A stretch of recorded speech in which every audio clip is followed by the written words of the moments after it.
Hello, adventurer. It's good to see you. You have made it to the morning grind. Welcome, welcome. It's the live stream at the beginning of the Geekverse, where we talk about all types of topics in geekdom, gaming, and fantasy, with an emphasis on being constructive and creating the things that we want to exist in the world. It's all on the grind, Sizemore. Can't be too fine, can't be too coarse. That's exactly right. There are a lot of adventures to be had today. Dungeons to explore and monsters to slay, and who knows what a random encounter might send our way.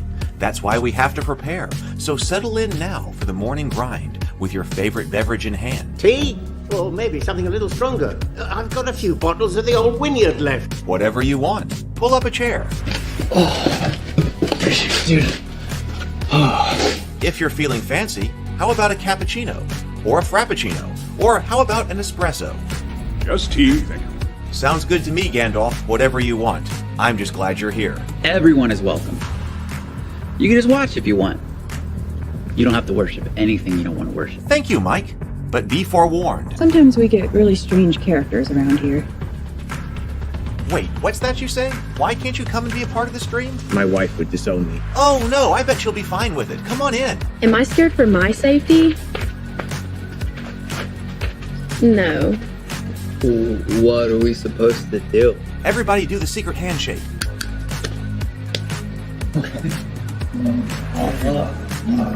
Secret cultist handshake. Oh, now do wizards who love each other. This, my friend, is a science. I still don't have gifts, but it's fine. It's all on the grind, son. Can't be too fine, can't be too coarse. Dude, this would be a sick place to bring the band. Indeed it would be, Dave. It really would. I'm seeing more people coming in. Welcome. Glad to have you here. Oh, look, here's someone new. Is this the cultist meetup? Yes it is. Come to hang out? Please accept me. I have nothing else. Okay, we accept you. Everyone's welcome here. Brought some snacks. Well, that makes things even better. You want some coffee? I don't drink coffee. You sure? It's cultist coffee. What makes it cultist coffee? I'm a cultist and I'm drinking it. Oh. Then I'll have some. What exactly is going on here? I'm seeing more people coming in. Welcome. It's so great to have you. Oh, and look, here comes another stranger. Can we help you? Yes, fellow cultists. I could really use some food. Oh yeah? Welcome. We have donuts. Oh, it's me. I'm glad I'm here. I'm sure you have a few questions for me, though. What's your name? Who do you work for? What god do you worship? Great questions, Rob. I'm Steve King, and I worship Nyarlathotep. No, not really. I'm just Heath, and I won't be worshiping anything this morning. But I will be your host. Welcome to the office. We're going to have a great time. I've got my coffee ready, because now it's time for the morning grind. If you could become a fish, that would be amazing. Then I could command you with my mental fish powers. Good morning, everyone. Welcome to the office. Welcome to the morning grind. This is an audio-only kind of day. And someone in the Discord server asked if that's because the camera wasn't working. Well, now the camera is working, which sometimes the camera does not, but the camera is working today. But I'm not really working today. So I was like, well, but I wanted to be here with you. So I was like, all right, I'm going to do this, but we're going to have to do this in an audio only kind of way. So maybe an abbreviated session here. I've got to get a lot of things over here under control. But, I worked quite a bit yesterday on the Kickstarter page for the Trial of St. Gabriel, which is the Christmas story. And it was one of those situations where that is the work. So that Stephen Pressfield talks about in the War of Art. So I was getting that done. There's still quite a bit more to go in it. I started to work on the video for it. So I did that a lot yesterday, and that's been in the principle of just grabbing one thing and like, what's the next thing, and then hammering it until it is done. And so I like it when things have starting points and ending points. Because once you know you've got a start and an end, then you can once you know your start and end, you know, hey, if I just attack this project and then I get down at some point, a certain state, a state of affairs is going to be such that the project is over. Actually, that was from Getting Things Done, the book Getting Things Done. Projects being putting things in a certain state of affairs that the project will be considered done. Sometime we might do a we should probably take a look at that too for like a morning reading sometime. Oh, Stray just gifted a membership. Thank you, Stray. So who got that? Let's see. Dungeon Master was gifted a thank you very much, Stray. Makes me feel better this morning. Thank you. You're very generous. You're always so generous, Stray. Thank you. So anyway, I guess even being here and talking is better. I gotta but like this house, the cleaning, man, it hits so hard. This book right here that we're going through, The War of Art by Stephen Pressfield, hits so hard, especially when it's talking about that the muse needs to be able to show up and not soil her dress, and that is not the case that it is around here. Work got done, but man, cleaning just does not. And I want to be in a situation where yes, the muse can show up and not soil her dress. All right, let's go ahead and do our little bit of reading today, and then we'll talk about the Screenwriter's Bible over here for a little while because we gotta get ready for NaNoWriMo. Man, we are down to the wire on getting ready for NaNoWriMo. This Kickstarter for this the short story has to get done. I've got edits to my RPG book to do, and then I've got to finish the beat sheet for that novel or for that movie, and then get that written because it's time. It's long since time, but that's coming up. So it's one project at a time, rather than trying to let me work on things for 60 minutes or 90 minutes a day. It just be obsessive at the moment. The answer right now is just be obsessive and get things done. So let's take a look at got your favorite beverage this morning. I do. Well, it's not really my favorite beverage, but I guess Diet Coke will work. So let's do that. So I got Diet Coke. Hopefully you've got your own beverage. Let's breathe and sip this morning. Please do like and subscribe. Yes, if you are finding us, if you're finding this particular crazy kind of weird live stream this morning. All right, so let's breathe and sip. 2 deep breaths, complete inhales, complete exhales, and then take a sip of your favorite beverage. So here we go.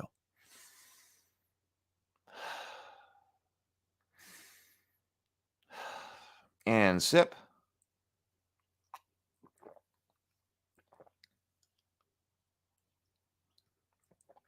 All right.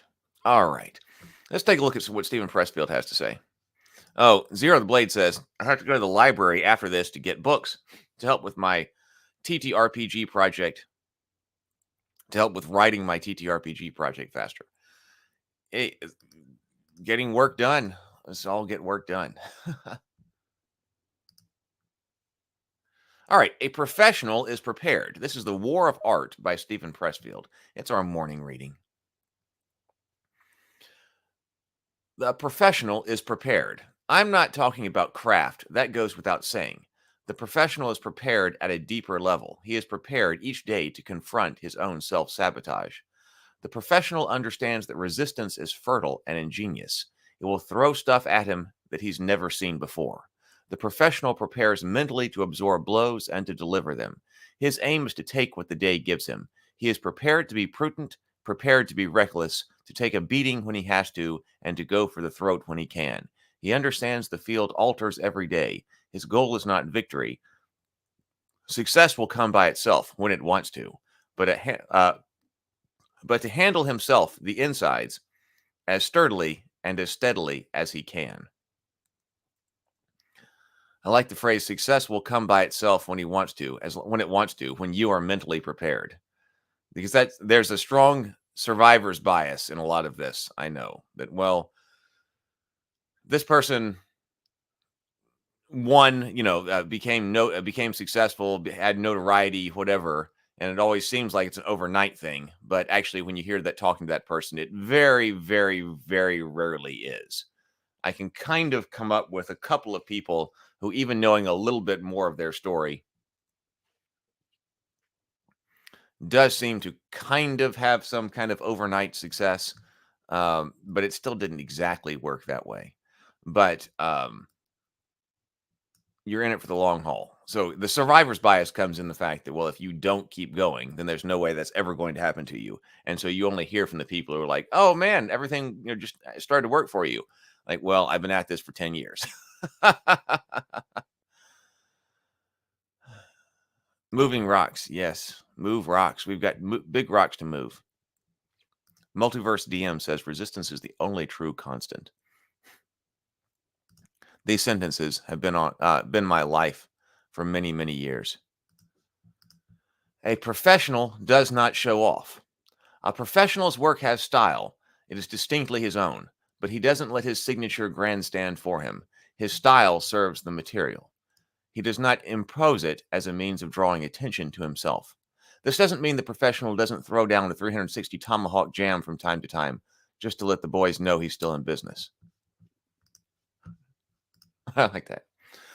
I like that. All right. Well, let's look at the Screenwriter's Bible for just a little bit here. Let me pull that down. Put up our auxiliary camera. Go auxiliary camera.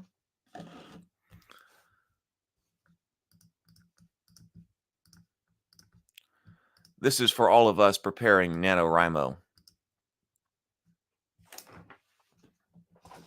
Let's see. Oh, need some light over here. Yeah, there we go. Get some light on this subject. Let's see what the Screenwriter's Bible has to say. For us, in preparation. Oh, right. Yes. Stray reminds me that, yes, I am currently on Indiegogo. So if you didn't get Goodnight Sword, but you would like it, didn't get Goodnight Sword on the Kickstarter, but you would still like it, I am running the Goodnight Sword on Indiegogo. So if you need it, or you would like to be able to give it as a Christmas gift, Goodnight Sword is obviously my takeoff on Goodnight Moon. It's my medieval fantasy takeoff. And hey, if you like that kind of thing, and you have kids in your life who are of that right age, why not have them read Goodnight Sword or read Goodnight Sword to them? So that is on Indiegogo right now. I'll talk more about that on future streams. All right. Thank you, Stray. Let's see. So what are we looking at now? 10 keys to creating captivating characters. And like I said, we're not going to go through this entire book. We looked briefly at the workbook in here, and it might be good for me to go through the workbook, which is like part 3 of this book. But the start of this book is, this says there are 5 books in one. Book 1 is how to write a screenplay, a primer, which is basically what we've been looking at. Book 2 is writing and revising scene, a scripts consultant. That sounds like something we should look at after NaNoWriMo, for those of us who are writing, because that has to do with editing. Book 3 is the 7 steps to a stunning script, a workbook, which we did look briefly last time at what the workbook looks like. Book 4 is proper formatting technique, a style guide, which is definitely important. I don't, when I'm writing just writing out, I try not to let the format get in the way, because I've actually found it difficult to write in screenwriting software that helps you make sure that you've got all of the formatting right. I found that's actually hard for me, because the formatting gets in the way.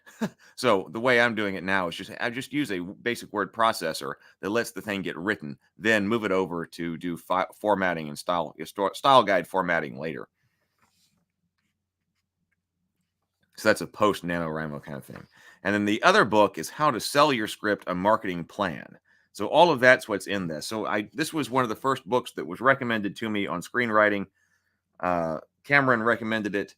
And I thought I had been through it. It was one of the first books I got, but actually I hadn't. So this is helping us go through here.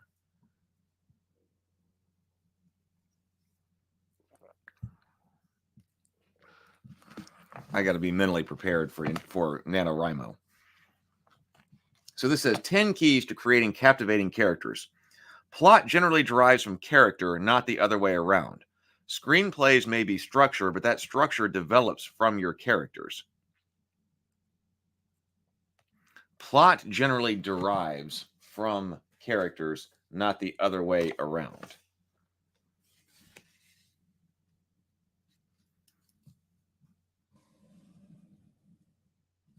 Screenplays may provide structure, but that structure develops from your characters. In fact, structure and characters often develop together. However, it's easy for developing writers to get over-involved with their structure while their characters emerge as colorless pawns of the writer's will. I often find science fiction writers so wound up in the world of their story, the cool gadgetry, and their carefully conceived plots that I'm forced to ask, what do you love the most about Star Trek? And almost always they start talking about Kirk, Spock, Bones, Uhura, Scotty, and other characters in later versions of the franchise. And I respond by saying precisely. Special effects are wonderful and helpful, but audiences generally fall in love with characters more than they do events and effects. Okay, I would say that's true. Audiences generally fall in love with the characters more than they do events and effects. And I think this is a great point about Star Trek, especially Kirk, Spock, and Bones. So Kirk, Spock, and McCoy, those three characters, they play brain, heart, and spleen together. And we've talked about on Table Talk, which actually Stray also has Table Talk right here, the link to the Table Talk channel. We talk a lot about that, and we say that it's actually best. We think that a lot of Star Trek is at its best when you're talking about the interplay between these characters. Oh, this is especially true of Interstellar, which actually that was kind of controversial here on this live stream. I wasn't a big fan of Interstellar, but I think it was Sable Phoenix who was. This is especially true of Interstellar, which is a science-based intelligent story. That intellectual quality is balanced by the all-important father-daughter relationship that makes the story emotionally accessible to a general audience and gives it heart. There's a clear action story and emotion story that works well together synergistically. So from that perspective here, that's true. It is, I still don't think this story worked, but it's a science-based intelligent story. But yes, we also have it's about the relationship between a father and a daughter. Your central character requires 10 things from a writer. Keep in mind that as we review that virtually all of them apply to supporting characters and even minor characters, as well as to your main characters. Keep in mind that what we discussed earlier about the importance of developing relationships as well as characters. Okay, a goal and an opposition. This is what a goal and an opposition. This is what Butler said that he would often read that they don't have, but this is a key part of the genre kind of fiction that we do around here.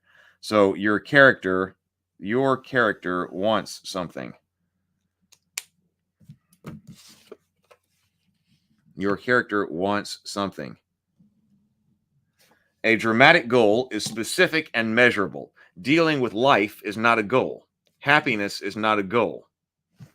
I like that. Specific and measurable. Specific and measurable. Actually, that's how goals work in life a lot. Specific and measurable goals. I want to lose weight. That's not a good goal because that's not specific and it's not measurable. I want to lose 5 pounds in 3 weeks or whatever. That becomes specific and measurable. So I guess what is good about our goals in life is also good about goals for our heroes. Dealing with life is not a goal. Happiness is not a goal. Seeking 10 million worth of doubloons on an old Spanish shipwreck off the Florida Keys is a goal. Winning the Pan American Ballroom Dance Competition is a goal. Getting the broomstick of the Wicked Witch in order to return to Kansas is a goal. The nature of the goal reveals a lot about your character. Whatever the goal is, it should not be easy to obtain. There must be opposition to the goal. Opposition creates conflict, and conflict makes drama. Conflict reveals character and motivates people to learn. Ask yourself, what does my character want, and what does she most fear? Oh, I like that. I think we've talked about fear before here. What does my character want, and what does she most fear? And actually, that's a great question for this character that I'm putting together here. I've got what the character wants, but you're right. I've got to have another element to that. They've also got to overcome something. And so, what do they most fear? I think that's interesting. And then you're going to put those two things together. What do they want most, and what do they most fear? The opposition will force her to face her fear in some way, get her out of her comfort zone. An audience will warm up to a character more for her effort than for her success. Oh, that's another great line here. An audience will warm up to a character more for her effort than her success. The success generally comes if you're telling happy ending stories, but that's a great point. Even if they fail, it's the effort that's going to matter. The following appears in the book Blink by Malcolm Gladwell, page 114. I found a tip from an improv player. Even though improvisation seems spontaneous, there are guidelines that players follow in most improv theaters. Here's one of those guidelines. If you think of something that you wouldn't want to happen to you or to someone you love, then you'll have thought of something worth staging and filming. Cole, in The Sixth Sense, is afraid of being seen as a freak. Is afraid of being seen as a freak, especially by his mother. The worst thing that could happen to Andy in The Shawshank Redemption is to be unable to prove his innocence and remain a permanent slave to the warden. In Liar, Liar, the worst thing is to tell the truth. And that's funny because the central character is an attorney. The worst thing that could have happened to the babysitter in Adventures in Babysitting. Oh my God. Who remembers Adventure in Babysitting? I haven't thought about that in a long time. But we watched that one as a kid. Adventures in Babysitting. Anybody else remember that one? Conflicts, Stray says, shows us who we really are. Yes. Especially when confronting what you most fear. Wasn't that Elizabeth Shue? I'm sitting here thinking about that.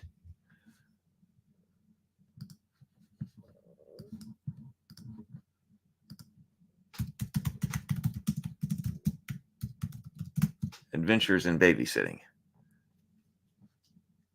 Yes. Adventures in Stray remembers.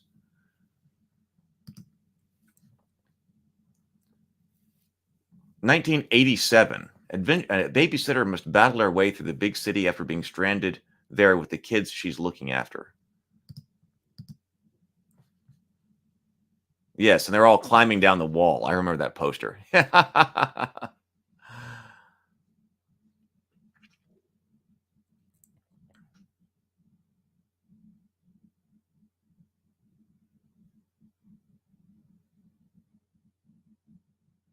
Anyway, interesting.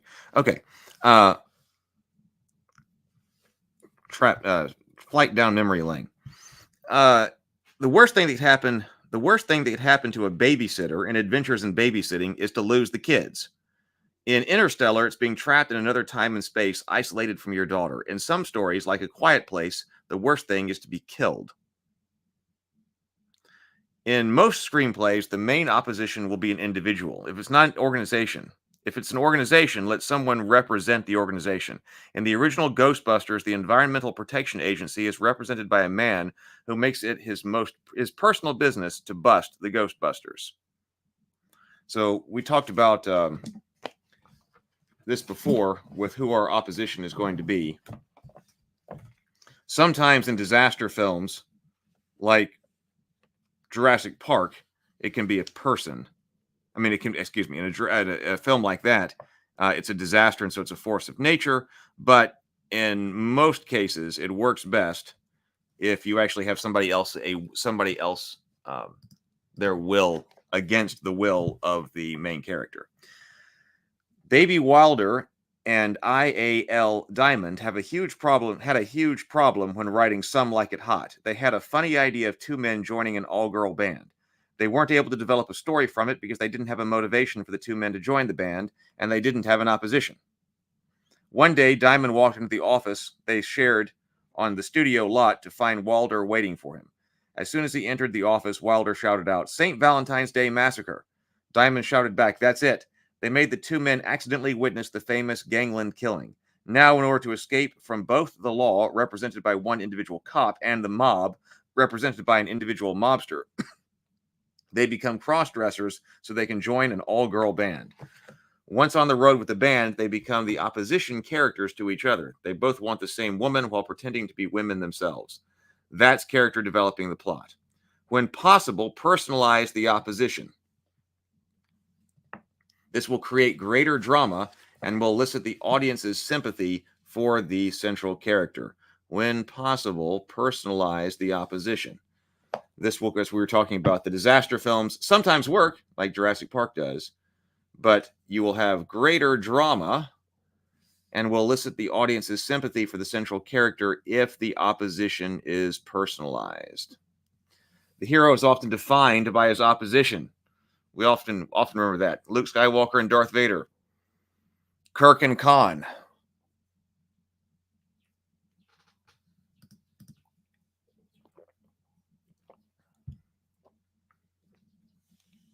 In The Boy Who Harnessed the Wind, the boy's father is his main opposition to creating a windmill that will provide power to pump water. Oh, wait, here. So that opposition need not be evil. You just need someone who has a good reason to block your hero's attempt to achieve his goal, even if she is doing so subconsciously, as with the overprotective mother controlling her adult son's life for his own good. The overprotective mother theme. In The Boy Who Harnessed the Wind, written by Chiwetel Ejiofor, the boy's father is his main opposition to creating a windmill that will provide power to pump water to grow crops that will save the village from starvation. His father, however, thinks he's doing the right thing for his son and the family. He doesn't think of himself as an antagonist. It's possible to have non-human opposition, such as with forces of nature, disease, or even a monster. It's what we were just talking about. Such as the Great White in Jaws. If you do have such an opposition, consider adding a human element as well. In Jaws, the mayor of Amity serves as a secondary opponent to Police Chief Brody. Such is the case with The Boy Who Harnessed the Wind mentioned above. The famine and dry seasons form one opposition, but that is supplemented by the father. No, that is supplanted by the father, the political leader, and the schoolmaster. In The Hurt Locker, the greatest opposition is the unknown. Bombs, bomb tripwires, a faceless enemy that wants to kill you. To supplement that, three members of the team are often at odds about the procedures or something else. Besides external opposition involving the environment, objects, and organizations, the interpersonal opposition, there can be internal opposition. There are three levels of conflict. The fourth one might be time, such as a deadline. Besides external opposition, including environment, objects, and organizations, and interpersonal opposition, there can be internal opposition. Okay, so we got three different kinds. These are three levels of conflict. So the three levels of conflict, it's saying, is external opposition,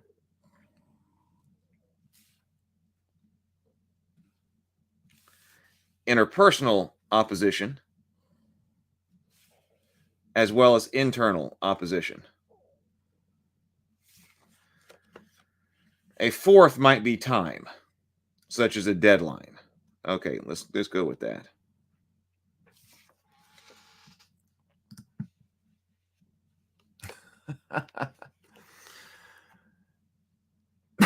Yes, cultist coffee. Man, I wish I had the time and wherewithal to make some coffee this morning. Would sound good about right now. We're getting deep into October, and a little bit of chill is in the air. It warmed up a little bit. It was much colder earlier in October. Warmed up a bit, but now we got chill in the air again. At least here in Alabama.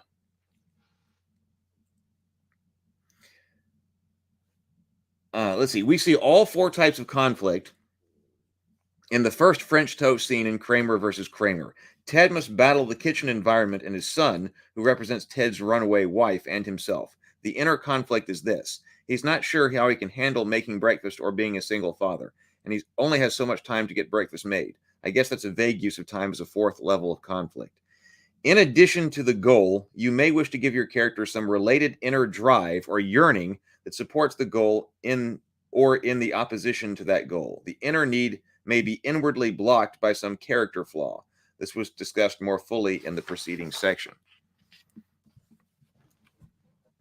Can the goal change? Of course it can. It generally will not in action-driven movies, but may in character-driven stories. In Up, the goal is to reach Paradise Falls, but that changes to save Kevin. Sometimes the main goal is met by achieving milestones, little goals along the way, as in The Wizard of Oz. The unity of opposites. When two characters are clearly motivated at cross purposes, you have unity of opposites. To ensure a conflict right up to the story's end, you need unity of the central character's goal or need and the opposing character's goal or need. The unity exists when the two are in direct opposition to each other, and compromise is impossible because both characters are strongly motivated. That ensures a struggle to the end. Unity of opposites. I haven't heard this term before. Zero the Blade says Maryland doesn't know what the weather wants to be. That's why we use the joke about its name. I didn't know you were up in Maryland. I had never heard this this phrase, the unity of opposites, before.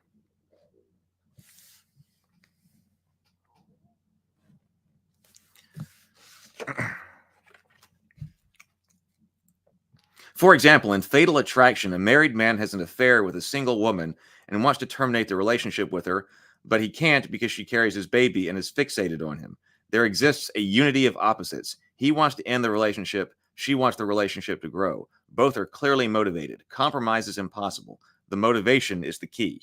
So, motivation.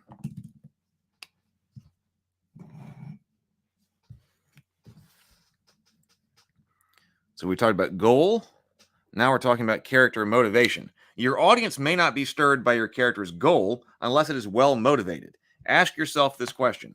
Why does my character want what he wants? The answer to that question is the motivation. And the more personal, the better. That's because the more personal it is, the more the audience will identify and sympathize with the character. It's the emotional touchstone between your audience and your character. It's the character's motivation that makes the audience care. Okay, let's talk about that. Why the more personal, the better.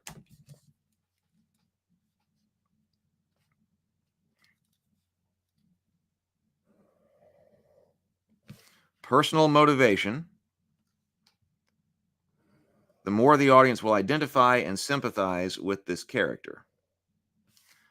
And that's because the emotion, it's the character's motivation that will make the audience care.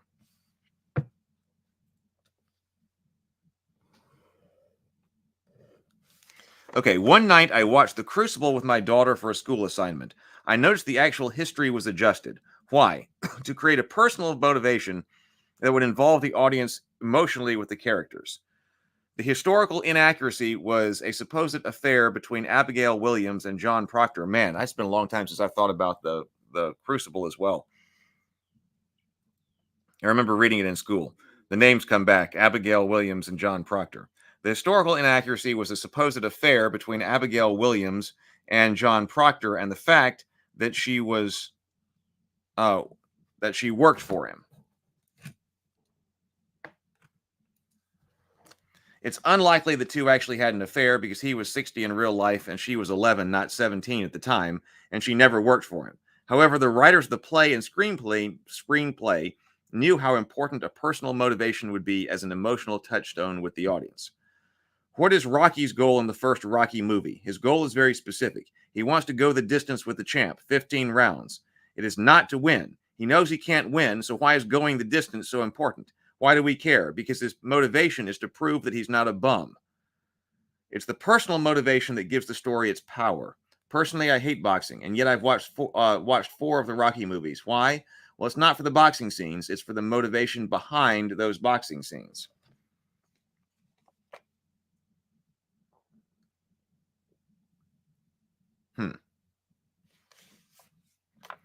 In the second Rocky movie, the boxer's wife goes into a coma. So I actually put that over here. So that's what it's been a while since I've seen the first Rocky movie. Why do we care? He's right, because he's not trying to win. He's trying to go the distance. So he needs to prove that he's not a bum. In the second Rocky movie, the boxer's wife goes into a coma. Then she blinks her eyes open and says, win. Now Rocky has a motive for winning. It's as simple as that. In Rocky 3, Clubber Lang, Mr. T, has a tiff with Rocky's manager, Mickey, Burgess Meredith. Mickey suffers a heart attack and dies. Does Rocky want to clean Clubber's clock? Absolutely. And so he does, and so does everyone in the theater. Oh, he doesn't talk about Rocky IV.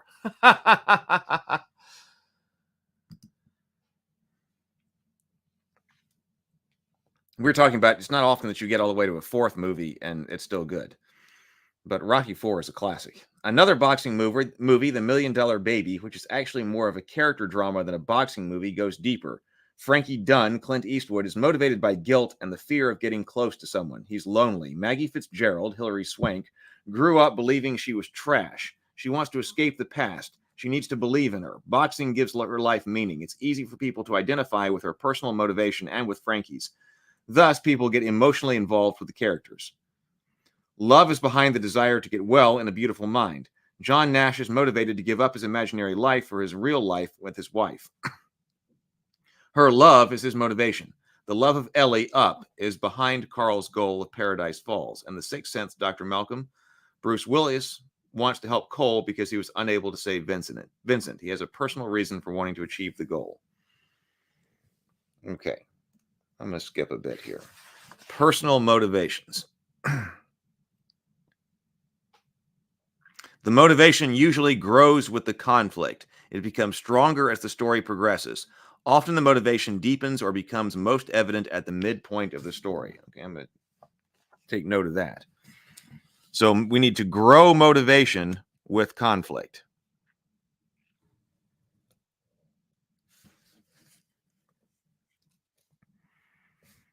The motivation deepens or becomes the most evident at the midpoint of the story. When we're in the crisis, when we've reached our midpoint crisis.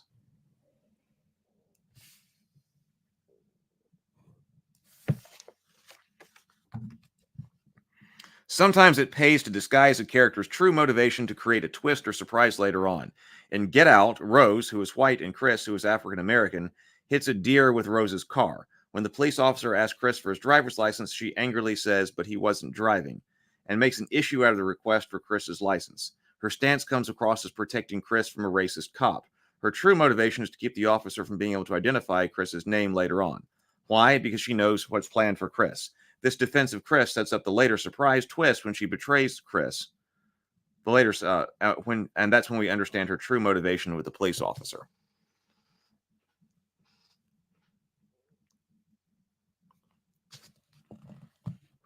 A backstory. So we need the backstory here.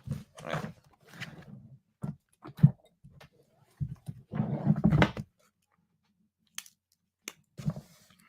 A backstory. In the words of Oscar Wilde, every saint has a past and every sinner has a future. Before page 1 of your screenplay, something significant happens to your central character that gives her a past. In Good Woman, based on Oscar Wilde's play, the backstory figures prominently for Mrs. Erlin. As discussed earlier, the singular event is called the backstory. Sometimes the backstory is the overall situation that has always existed in the past, but it's usually a single representative event. In some movies, there is no backstory. I guess this relates to our role-playing games when we talk about a backstory. So I think it's interesting here that it's talking about backstory as a singular event. So, like, how much do you really have to develop as far as a backstory goes? So something significant happens to your central character. Something significant happens to your central character to give her a past. So it's not writing out everything that's ever happened. Doesn't have to be anyway. What's important here is that we have a single element here that defines something about them that's going to matter in the rest of the movie. So I like that. So this is backstory as single event. Backstory. Maybe we should be writing RPG characters like that. Backstory as a single event, because it's definitely become like a meme when you've got somebody who hands the game master like 20 pages of character backstory. Single critical event.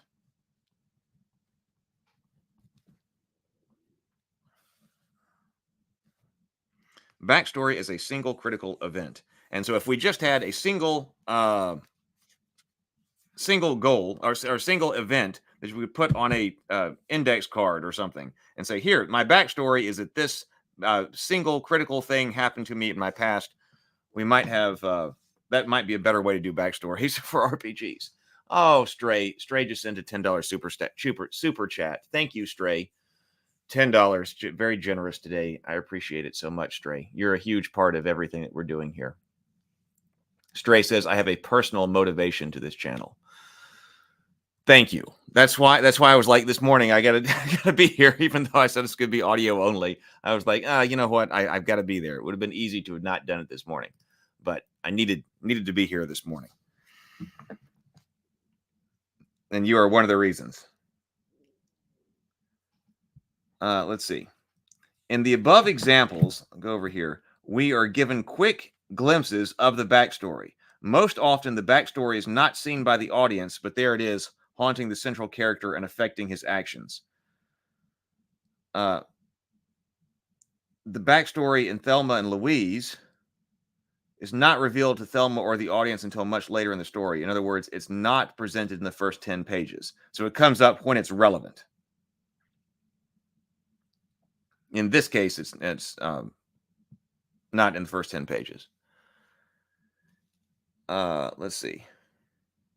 Talk about haunted. Fox Mulder in the X-Files television series is haunted by a single traumatic event.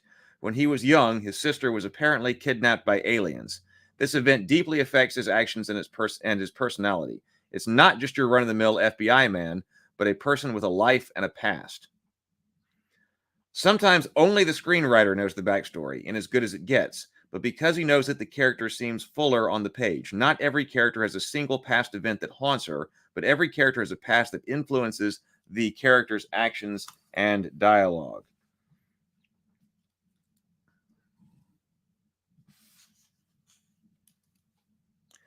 A single event that haunts her. I'm going to go through these 10 items.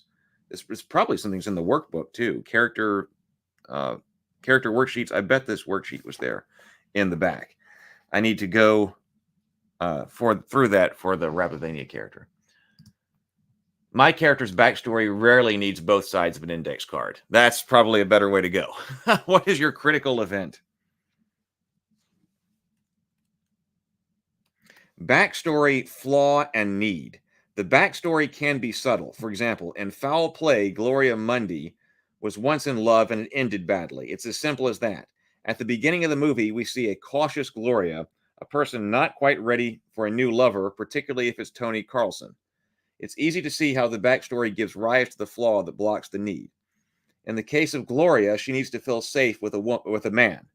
She's not approachable because she's afraid. That's the essence of the backstory of numerous love stories. The character was burned in the past and is afraid of fire in the present. Wait, so backstory, flaw, and need. I'm going to highlight that. It seems character needs backstory, our critical event, a flaw that has to be overcome in order to achieve their need.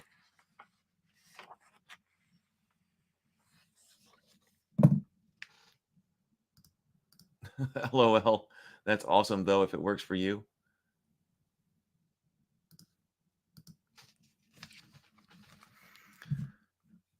Oh, we get a Silence of the Lambs. Some of these examples I don't know because it's all kinds of movies here. But Silence of the Lambs, we talked about Silence of the Lambs on Table Talk. So in Silence of the Lambs, when Clarice, Jodie Foster, was a little girl, her dad, a police officer, was killed. She went to live on a ranch. One night, they were slaughtering lambs, and the lambs were crying. She picked up a lamb and ran, but she wasn't strong enough. They caught up with her and slaughtered the lamb. The need of her adult life is to silence those cries. When a woman is captured by Buffalo Bill and placed in a pit, that woman becomes a crying lamb that Clarice wants to save. But is she strong enough? She is. After she saves the woman, she gets a call from Dr. Lecter. Well, Clarice, have you silenced the lambs? That's the realization. We know that she hasn't. They'll always be crying, but now she is strong enough to save them. Some of my students dispute this, maintaining that she has silenced the lambs of her past. What do you think? That's interesting. he's saying that I'll have to think about that. Did you silence the lambs? He's saying that she did not, because they'll always be crying, but now she's strong enough to save them. I don't know. I think I would have said that she did silence the lambs of her past because by making that realization. But I think it's a good point that there will always be people in need, but now she's strong enough to save them. She silenced the lambs, I think, in the past because she came to that realization. Showing the backstory. Occasionally, the audience is actually shown the backstory. The film's Contact, the Philadelphia Story, and Backdraft open with the backstory. Theoretically, each quiz question Jamal is asked in the film Slumdog Millionaire is linked to a past event that shows in flashback why he knows the answer. In Casablanca, the backstory is revealed in a flashback, as is the case in many films. In Nuts, attorney Aaron Levinsky, Richard Dreyfuss, must unravel the backstory of his client Claudia Draper, Barbara Streisand, to win the case. It's his own client, Claudia, who opposes him. The will to act. Let's do the will to act. Number 4, things a character needs. The will to act. How do you judge a person? By words or by actions? Don't actions weigh more heavily than words for you? As the saying goes, what sounds loud? What you do sounds loud in my ears. Oh, what you do sounds loud in my ears. I cannot hear what you say. Can a line of dialogue actually be an action? When Darth Vader tells Luke that he is his father and that he should join him, that can be seen as an action. Action reveals character, and crisis reveals a person's true colors because he does what he does because of who he is. Problems and obstacles reveal what he's made of. His reaction or helps define him. His reaction or action helps define him. That's what Stray was just talking about. Action reveals character, and crisis reveals a person's true colors.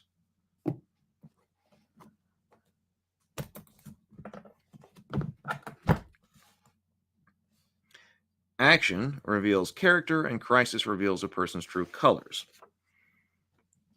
Running bear is a Sioux hunting buffalo on the wild prairie. This is action. The buffaloes are the opposition. That's only good as far as it goes. So how can we convert this action into dramatic action? Suppose the white settler's son is in the buffalo's path. The white man is running bear's enemy, but now running bear must make a decision that will reveal his true character. He decides to save the boy. This is more dramatic, to save the boy from the herd.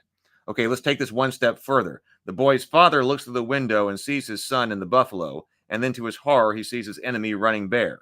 He thinks running bear is trying to kill his son. He grabs his rifle and races outside. Now we really care about the outcome. This is dramatic action, a character taking willful action against opposition where the outcome is important. Oh, okay, so let's make note of that. What is dramatic action? Dramatic action is a character taking willful action against opposition where the outcome is important. Note that each character in the above scenario has different views of the facts. That leads us to our next point. Oh, let's keep going. 5, a point of view and an attitude. We're talking about what characters need. Take a drink here.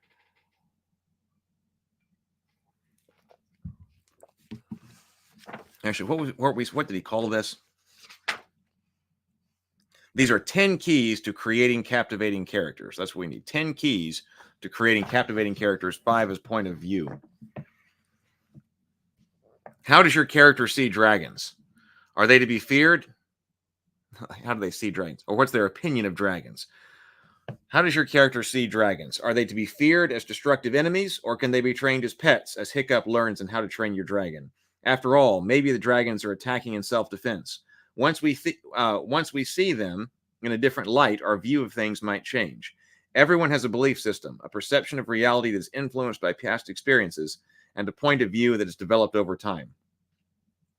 Our current experience is filtered through our past experiences. This means two people may react to totally different ways to the same stimulus. It depends on their perception. Their point of view is expressed in attitude and opinions. Many years ago, I was in a department store. I found a little 2-year-old who was alone and crying. I tried to calm her down so I could find her mother. The problem was that her mother found me, and guess who she thought I was? That's right, Chester the molester. Her perception was understandable given the times we live in, but it was not reality. We don't see the reality the way it is. We see it through the filter of our past experience. We don't see reality the way that it is.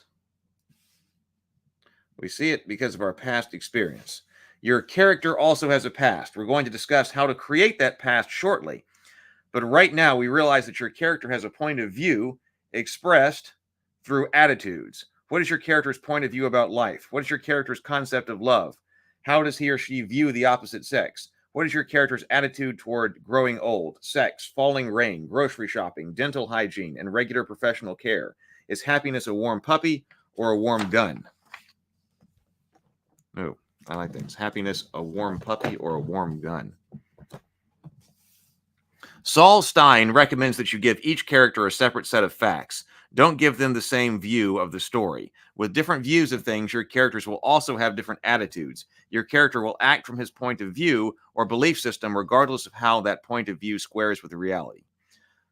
Salery believes that the great music comes from God. Therefore, Mozart must be God's creature on earth. I like if you give each character, I like this, a separate set of facts. Don't give them the same view of the story. You're also going to add in conflict, like even if they're just talking, like in a scene, because if they all have them, your character will have different attitudes. They're going to have different attitudes when they speak with one another.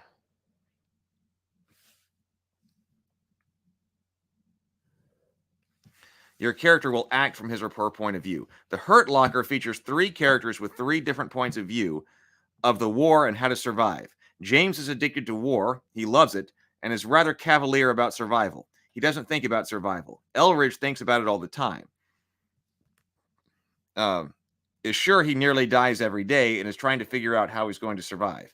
He looks at the other 2 for clues. Between the 2 extremes is Sanborn, who sees the danger realistically and tries to take a rational approach. It wears him down until in the end he says, I'm ready to die. It wears him down until at the end he says, I'm ready to die. One thing I like about The Dark Knight is the competing philosophies or points of view. The Joker, the Black Knight, is a moral philosopher who believes people will only be as good as society allows them to be, and he converts the DA, the White Knight, to that view. Batman, the Dark Knight, believes people are ready to believe in good. So the Joker, who is obviously well-versed in game theory, presents a prisoner's dilemma to the people on the Tooth Fairy to prove his point. When the people fail to blow each other up, they apparently prove Batman is right. However, Batman feels he must take the blame for the White Knight's murders so that people will have a hero to believe in, the White Knight. It's the opposing philosophies that make the story work. Yes.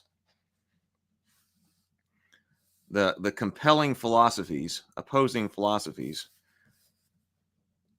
which is what that movie is about. The competing philosophy and points of view.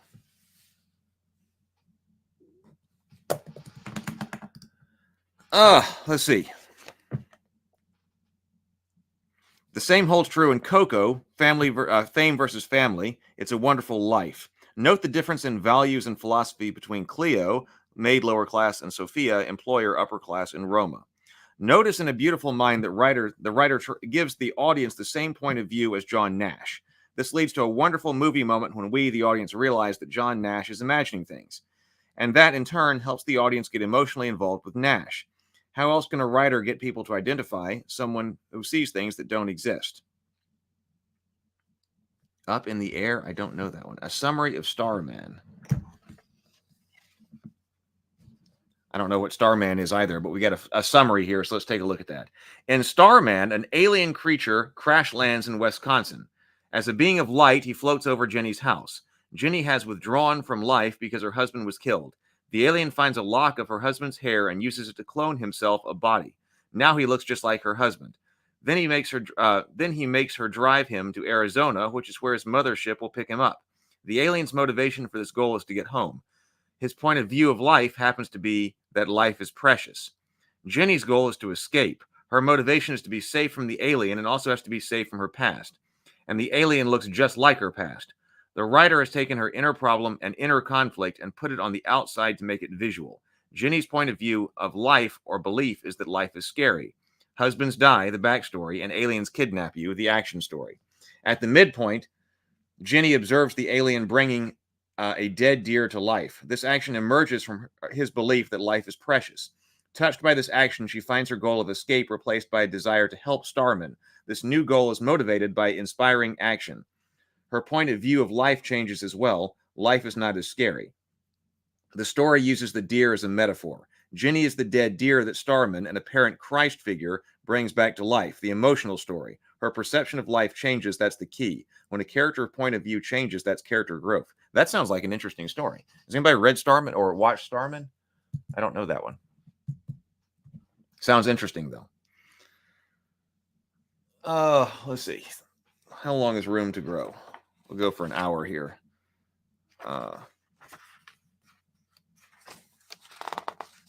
Room to Grow. Oh, that one's kind of long. Believability.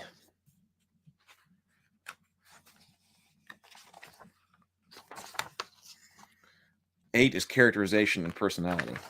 Quite a bit here. Well, we might just save this until see character introductions.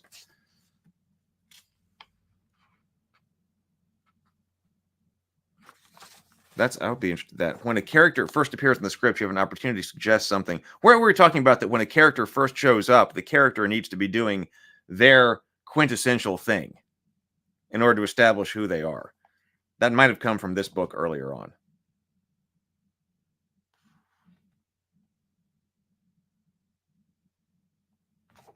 All right. Well, I tell you what, I think we'll just stop right there. So this has been very interesting. Thank you to all those who are hanging out with me live as we look through this. And then also to those who maybe come later. Perhaps they find the stream because of the Screenwriter's Bible, or those who are just watching on replay. All right. There's work to be done. Got to get work done. And maybe I'll find some motivation to clean. We will see. All right, everybody. Move your rocks. Yep. Move your big rocks. Be safe out there. And remember to dunk your Oreos, kids. Hold the door open for a stranger. Thanks for the show. Thank you. And thank you for being here, Stray. All right. Everybody, be creative, be constructive, and grind on. Later.